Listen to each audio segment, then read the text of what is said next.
சமையல். இன்னைக்கு ஒரு ஒயிட் குருமா தாங்க பண்ண போறோம். இந்த ஒயிட் குருமா ஆப்பத்துக்கு, இடியாப்பத்துக்கு, பூரி, சப்பாத்தி எல்லாத்துக்குமே நல்லா இருக்கும். நான் இன்னைக்கு எங்க வீட்டுல ஆப்பத்துக்கு தான் இந்த ஒயிட் குருமா பண்ண போறேங்க. அதே மாதிரி ஒரு தேங்காய் பாலும் எடுக்க போறேன். நிறைய பிகினர்ஸ் வந்து தேங்காய் பால் எப்படி செய்யறது அப்படின்னு சொல்லியும் கேட்குறீங்க. ஏன்னா நான் வச்சு ப்ரெசென்ட் பண்ணும்போது தேங்காய் பால் வச்சாலே நீங்க நிறைய பேர் கேட்குறீங்க. அதனால இன்னைக்கு தேங்காய் பால் எப்படி நம்ம முறையா எடுக்கிறது அதையும் செஞ்சு காட்டுறேங்க. இந்த ஒயிட் குருமாவே நான் உங்களுக்கு வச்சு காட்டுறேன். அதே மாதிரி ஆப்பம் ரெசிபியோட லிங்க்கும் நான் உங்களுக்கு டெஸ்கிரிப்ஷனில் ஷேர் பண்ணுறேன், பாருங்கள். ஆப்பமும் எப்படி ஊற்றணும் அப்படிங்கிறத பிகினர்ஸ்க்காக நான் இப்போ ஊற்றியும் காட்டுறேங்க. வாங்க இப்போ வீடியோக்குள்ளே போகலாங்க.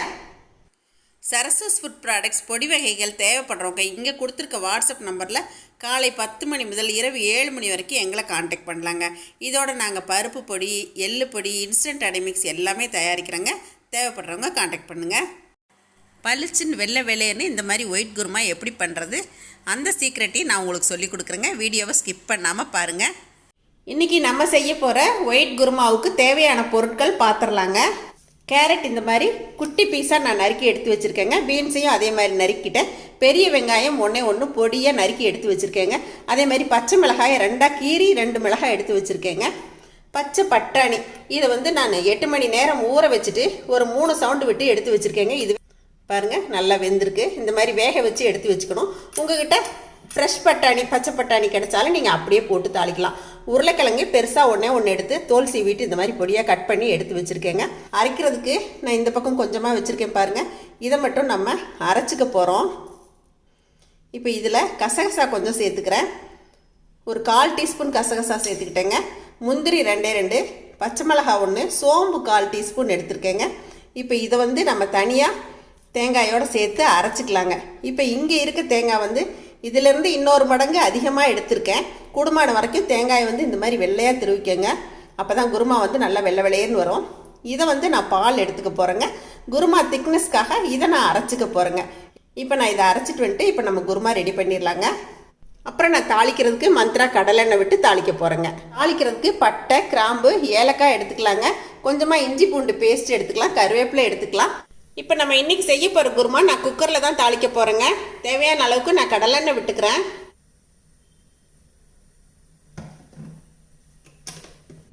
இப்போ நம்ம பட்டை, கிராம்பு, ஏலக்காய் தாளிச்சிக்கலாங்க. இப்போ அது பொரிஞ்சதுக்கப்புறமா இந்த மாதிரி கீறி வச்ச பச்சை மிளகாய் 2 சேர்த்துக்கலாங்க. இப்போ நம்ம நறுக்கின வெங்காயம் சேர்த்துடலாங்க. இப்போ பாருங்கள், வெங்காயம் இந்த மாதிரி கண்ணாடி பதம் வந்தாச்சு. இப்போ நான் கருவேப்பிலை சேர்த்துக்கிறேங்க. இப்போ நம்ம நறுக்கி வச்ச கேரட் சேர்த்துடலாம். பீன்ஸு சேர்த்துக்கலாங்க. தோல் சீவி நறுக்கி எடுத்து வச்ச உருளைக்கிழங்கு சேர்த்துடலாங்க. இப்போ இதை நல்லா பிரட்டி விட்டுடலாம். இப்போ இதுலேயே இஞ்சி பூண்டு பேஸ்ட் கொஞ்சம் சேர்த்துக்கலாங்க. தேவைக்கு உப்பு சேர்த்துக்கலாங்க. இந்த காயெல்லாம் வதக்கும் போது அடுப்பை நல்லா சிம்மில் வச்சுட்டே வதக்கணுங்க. இல்லைன்னா குருமா கலர் மாறிடும். 2 நிமிஷம் நல்லா வதங்கிடுச்சுங்க. இப்போ நம்ம அரைச்சி வச்சுருக்க இந்த தேங்காய், சோம்பு, கசகசா, முந்திரி கலவையை சேர்த்துடலாங்க. கூட கொஞ்சம் தண்ணி விட்டுக்கலாங்க. மறுபடியும் நம்ம தேங்காய் பால் சேர்க்க போகிறோம். அதனால் வந்து தண்ணி கொஞ்சமாக விட்டால் போதுமானதுங்க. இதே வேக வச்ச பட்டாணியும் சேர்த்துக்கிறேங்க. இன்னும் கொஞ்சம் தண்ணி சேர்த்துக்கிறேன். காயெல்லாம் வேக தேவையான அளவுக்கு தண்ணி சேர்த்தாச்சுங்க. இப்போ நம்ம குக்கர் மூடி போட்டு 2 சவுண்டு விட்டு இறக்கிக்கலாங்க. 2 விசில் வரட்டுங்க, பார்க்கலாம். இப்போ நம்மளோட ஒயிட் குருமா வெயிட் ஆறிடுச்சுங்க. ஓப்பன் பண்ணிடலாங்க. இப்போ பாருங்கள், காய் எல்லாமே நல்லா வெந்திருக்கு. இப்போ நம்ம மறுபடியும் அடுப்பை பற்ற வச்சாச்சுங்க. இப்போ நான் எடுத்து வச்சுருக்க தேங்காய் பால் இதில் சேர்க்குறேங்க. முதல் பால், 2ஆம் பால்லாம் இல்லைங்க, ஒரே பாலாக எடுத்துட்டேன் நான். இப்போ இது ஒரு கொதி வந்தால் போதுங்க. இப்போ 2 நிமிஷம் நல்லா கொதிச்சிருச்சுங்க. நம்மளோட ஒயிட் குருமா இப்போ ரெடி ஆகிடுச்சுங்க. அடுப்பை ஆஃப் பண்ணிடலாம். உங்ககிட்ட சொல்லாத ஒரு பொருள் ஃபைனலாக சேர்க்க போகிறேங்க. நல்லா காய்ச்சி ஆற வச்ச பால். இந்த பால் சேர்க்கும்போது இன்னுமே குருமா வந்து நல்லா வெள்ளை வெள்ளையேன்னு இருக்குங்க. டேஸ்ட்டும் ரொம்ப நல்லாயிருக்கும்.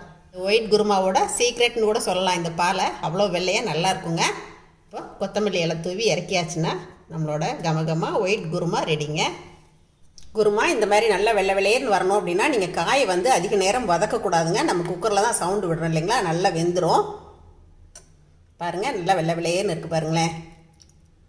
இப்போ ஆப்பத்துக்கு குருமா ரெடிங்க. இது பூரி, சப்பாத்தி எல்லாத்துக்குமே ரொம்ப அருமையாக இருக்கும். அடுத்ததான் நான் உங்களுக்கு தேங்காய் பாலும் எடுத்து காட்டிடுறேங்க. இப்போ தேங்காய் பால் எடுக்கிறதுக்கு நான் பெரிய மூடியாக 1 மூடி தேங்காய் மூடி துருவி எடுத்துருக்கேங்க. இப்போது இதில் நான் நாட்டு சர்க்கரை சேர்க்குறேங்க. இதுலேயே சேர்த்து அடிக்கும்போது ஈஸியாக கரைஞ்சிரும். அதனால் நான் எப்பயுமே இப்படி தாங்க செய்வேன். நாட்டு சர்க்கரை எவ்வளோ போட்டாலும் இனிப்பு குறைவாக தான் இருக்கும். அதனால் நான் ஒயிட் சுகரும் கொஞ்சம் கலந்துக்கிறேங்க. 2 ஏலக்காய் சேர்த்துக்கலாங்க. இப்போ இது தண்ணி விட்டு அரைச்சி பால் எடுத்துக்கலாங்க. நான் இந்த மாதிரி அரைச்சிட்டு வந்ததை ஒரு வடிகட்டியில் வடிச்சுக்கிறேங்க. கொஞ்சம் பெரிய கண் உள்ள வடிகட்டியில் தான் நான் வடிக்கிறேன். அடுத்ததாக வந்து டபுள் ஃபில்டர் உள்ளதில் மறுபடியும் ஒரு தடவை நான் வடிச்சிருவேங்க. இப்போ நம்ம தேவையான அளவுக்கு தண்ணி விட்டுக்கலாங்க. நல்லா ஸ்பூனால் கலக்கி விட்டுட்டு நல்லா கையில் இந்த மாதிரி நல்லா வடித்து எடுத்துருங்க. இப்போ பாருங்கள், நான் தேங்காய் பால் வந்து இந்த மாதிரி வடித்து எடுத்து வச்சுருக்கேன். இப்போ நம்ம டபுள் ஃபில்டர் உள்ளதில் மறுபடியும் ஒரு முறை வடிகட்டிக்கலாங்க. இந்த மாதிரி வடிகட்டும் போது பாருங்கள், அந்த தேங்காய் அரைஞ்சதெல்லாம் கொஞ்சம் விழுந்துருக்கு இல்லைங்களா, அதெல்லாம் வந்து இதில் நின்றும். அதனால் நம்ம இந்த மாதிரி 2 முறை வடிகட்டுறது நல்லதுங்க. இப்போ நமக்கு சுவையான தேங்காய் பால் ரெடி ஆயிடுச்சுங்க. இப்போ ஆப்பத்துக்கு வெள்ளை வெள்ளையர்னு ஒரு குருமாவும் தேங்காய் பாலும் இப்போ ரெடியாக இருக்குங்க. அடுத்ததாக நம்ம ஆப்பமும் ஊற்றிடலாம். இப்போ நான் ஆப்பத்துக்கு மாவு அரைச்சி கரைச்சி எடுத்து வச்சுருக்கேங்க. இது ஒரு 10 மணி நேரம் நான் புளிக்க வச்சு எடுத்திருக்கேன். இதில் வந்து பச்சரிசி, புழுங்கல் அரிசி, உளுந்து, வெந்தயம் எல்லாம் போட்டு அரைச்சிட்டு அதுக்கப்புறம் கொஞ்சம் சோடா உப்பு போட்டு கரைச்சிருக்கேங்க. கொஞ்சம் சாதம் நான் ஒரு கைப்பிடி அளவுக்கு நான் இதில் சேர்ப்பேங்க. நான் இதோட லிங்க் வந்து உங்களுக்கு டெஸ்கிரிப்ஷனில் ஷேர் பண்ணுறேன். நான் ஆப்பம் ரெசிபி முன்னாடியே கொடுத்துருக்கேன், நீங்கள் பாருங்கள். இப்போ ஆப்பம் ஊற்றிடலாங்க. ஆப்பம் ஊற்றிடலாம். ஒரு கரண்டி ஊற்றி விட்டுட்டு இந்த மாதிரி எடுத்து நல்லா ரவுண்ட் பண்ணி சுற்றி விட்டு நடுவில் கொஞ்சம் மாவை இந்த மாதிரி கொண்டு வந்து நிறுத்திட்டிங்கன்னா நடுவில் நல்லா உப்பெல்லாம் வருங்க. இப்போ ஒரு மூடி போட்டுடலாங்க. அடுப்பை மீடியம் ஃப்ளேமில் வச்சுக்கோங்க. நல்லா வெந்துருச்சுங்க. இப்போ பாருங்கள், ஓரமெல்லாம் செவந்து நல்லா வெந்து வந்திருக்கு. நம்மளோட ஆப்பம் வர்றது வந்து நம்ம மாவு அரைக்கிறதுல தான் இருக்குங்க. ஆப்பம் ஊற்றுறதுக்கு ஒரு சொட்டு எண்ணெய் கூட தேவையில்லைங்க. எண்ணெய் இல்லாமல் நல்லா வரும். அதே மாதிரி மாவு வந்து சட்டியில் ஊற்றின உடனே நீங்கள் சுற்றி விட்டுறணும். பாருங்கள், ஆப்பம் வெந்ததுக்கப்புறம் சென்டரில் இந்த மாதிரி நல்லா மெத்துன்னு வரணுங்க. அப்போ தான் நல்லாயிருக்கும். உங்களுக்கு சின்னதாக மெலிசாக வேணும் அப்படின்னா கூட நீங்கள் மெலிசாக ஊற்றிக்கலாங்க. பாருங்கள், ஓரமெல்லாம் செவந்து வந்து ரொம்ப அருமையாக வரும். இன்றைக்கி மார்னிங் பிரேக்ஃபாஸ்ட்டாக எங்கள் வீட்டில் ஆப்பம், தேங்காய் பால், வெள்ளை குருமா எல்லாமே ரெடி ஆகிடுச்சுங்க. கண்டிப்பாக நீங்களும் ஒரு நாள் ட்ரை பண்ணி பாருங்கள். இந்த மாதிரி ஆப்பம் செஞ்சு தேங்காய் பால் மேலால் ஊற்றி விட்டு ஒரு 5 நிமிஷம் கழித்து சாப்பிட்டீங்கன்னா கேட்கவே வேண்டாங்க. என்னங்க, இன்றைக்கி மார்னிங் பிரேக்ஃபாஸ்ட்டாக எங்கள் வீட்டில் ஆப்பம், தேங்காய் பால், வெள்ளை குருமா எல்லாமே ரெடியாக இருக்குங்க. அதுவும் இந்த குருமா ஆப்பத்துக்கு ரொம்பவே டேஸ்ட்டாக இருக்குங்க. கண்டிப்பாக நீங்களும் இந்த ஒயிட் குருமா ட்ரை பண்ணி பாருங்கள் ஆப்பம் செய்கிற அன்றைக்கி.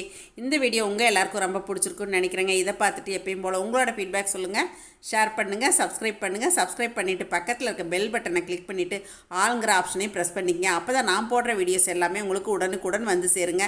தேங்க்யூ. சரசு சமையல் பாருங்கள், சமையல் நல்லா பண்ணுங்கள்.